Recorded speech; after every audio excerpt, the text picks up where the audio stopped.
তারপরে আমি finally ready হয়ে বেরিয়ে পড়লাম। বাড়ির সবাইকে টাটা করলাম। মায়ের খুব মন খারাপ হচ্ছিল আমি একা একা বন্ধুদের সাথে যাচ্ছি বলে। তারপর আমি বজবজ স্টেশনে আসলাম।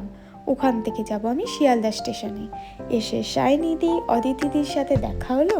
আমাদের সবার কতগুলো ব্যাগ হয়েছিল, এটাই ভাবছিলাম আমরা সবাই ব্যাগগুলো নিয়ে যাব কি করে। আমাদের শিয়ালদা স্টেশন থেকে 11:20 ট্রেন ছিল। তারপরে উঠে পড়ে প্রথমে খেয়ে নিলাম আমাদের রাতের ডিনারটা, ভাত আর চিকেন।